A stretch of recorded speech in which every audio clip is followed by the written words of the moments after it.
I have to find out from somebody that's around me, like, yo, bro, 50's on the radio up here kicking you out the crew. I'm like, what? Y'all crazy. Everything's all good. I never know that it was that crazy.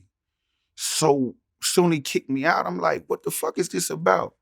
And then he started to say, oh, because, you know, I'm I, I'm cool with game, or, those different things started to happen. Like, I'm cool with the enemies of him, or I've rocked with the enemies of him.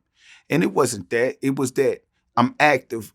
So I would run into a few of these individuals, the Jim Jones, all right, the Dipset individuals, the Jadakisses when we had these beefs or whatever, or even game or whatever. And you know what they would get, what I would get from these dudes? Bro, we fuck with you, we just don't fuck with dude. You understand what I'm saying? Those was one of those things where it's kind of hard for you to have a problem with somebody who genuinely ain't got a problem with you, but may quote unquote have a problem with your brother. Now this is my brother, so not that I didn't go and become friends with these dudes. But what I would do was come back and relay it to 50. Yo, bro, I run into homie. Homie, they ain't really want no smoke like that or tripping off or nothing like that. Actually said, they fuck with me. They just got a problem with you about whatever the case may be. And I guess that's what gave him feeling like, oh, I'm cool with these dudes or whatever. Because everything I did, I kind of brought it to 50's attention, period, before anything, especially any kind of action or some shit like that. So, from there, I started to realize that I'm out of the fucking group. It started to really happen and really set in on me once the IRS started knocking at my door looking for, I forget how much money it was that I owed at that time. It was a few $100,000 though. It was no millions or nothing. But it was 300,000. 300,000. Yeah. But what was odd was that I never filed my own taxes or none of that in my life. My business manager was his business manager. It was set up. Now I'm very clear of the business, very off into the business, love the business, because I understand it and I know where I went wrong in regards to my own business. But it's nothing like, quote unquote, 50 tends to give to the world. My tax debt became me having to deal with the first tax situation in my career was based on the fact of, his attorney was Theo Sotomayor at the time. Our attorney was Hector Baldonado. Hector Baldonado was hired and given to us through his attorney. So it was one of these umbrellas that went on. Bruce Seckendorf was the business manager at the time. That was 50's business manager at the time. What I'm saying is he controlled everything. So when we had our falling out, he just goes and tells Bruce to stop working for me, which I've never filed my own taxes. That's what I pay business management for.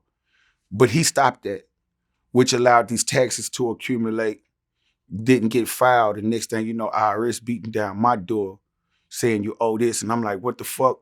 I don't even know that. I don't know what the fuck to kind of do at the time, because I never fucking even was. And I don't blame them, because it's up to every artist to do their own education behind anybody's education. I know it now.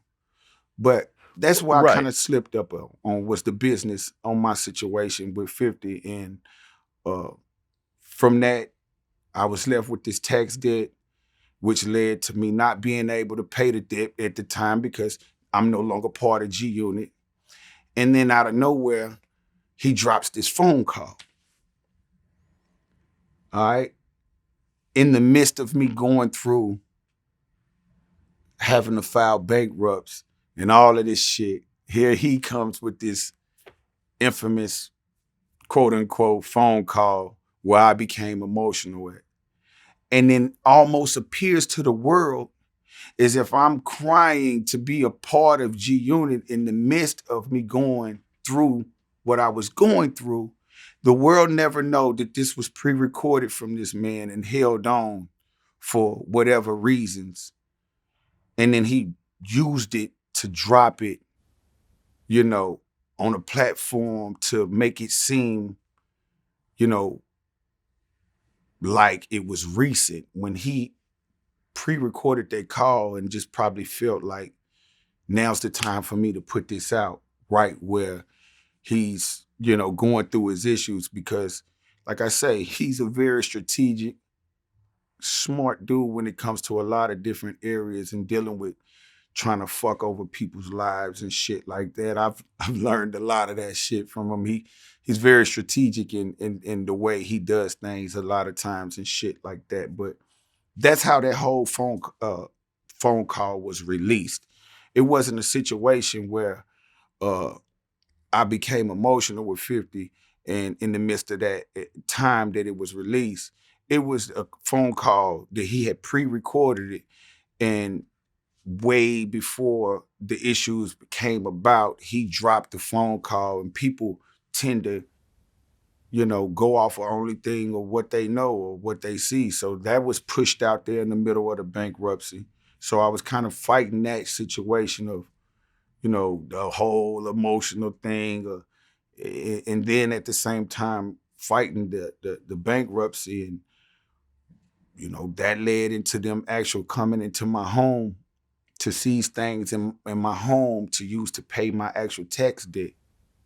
And in the midst of them uh, in my home to seize TVs, my kids' shit, and all kind of shit. Everything that they seen was an asset, you know. Uncle Sam wanted to get his.